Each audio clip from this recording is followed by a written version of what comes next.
تشکر از وقتی که امروز در اسلو برای ما گذاشتی. بسیار از کشورهای غربی و احزاب کرد کردستان عراق شما رو تروریست میخونن و میگن دستت به خون صدها پیشمرگه و مردم بیگناه در عراق و کل منطقه آغشته است. ملا کریکار کیه؟ بخیر بین. من پیم ملا کریکار مسلمانی اصولی و به پایه‌های دین باور داره. به قرآن و سنت به معنای کلمه باور داره. بدون ترس از کسی به دینش عمل میکنه. غربی‌ها میگن من تروریستم.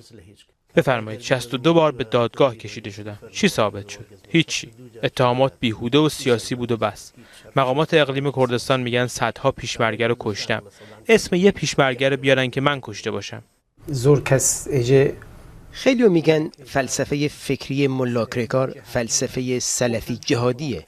آیا باور شما این گونه است؟ به سلفی جهادی یا نه؟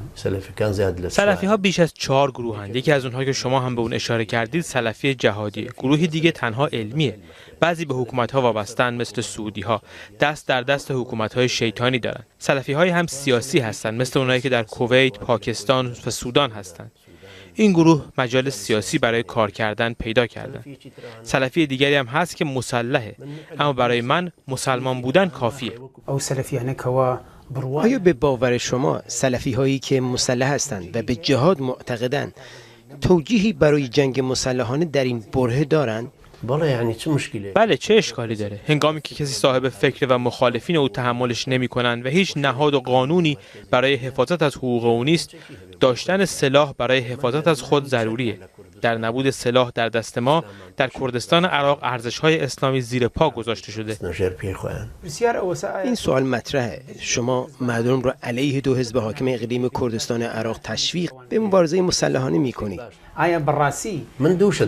بذار دو چیز رو به شما بگم. کشورهای اروپایی بر چه اساسی تشکیل شدن؟ چرا اونها نان، امنیت، حرمت و قانون دارن؟ سلطه، پادشاه و رئیس حکومت نمیتونه حتی سریعتر از دیگران رانندگی کنه، چون قانون برای همه یکسانه.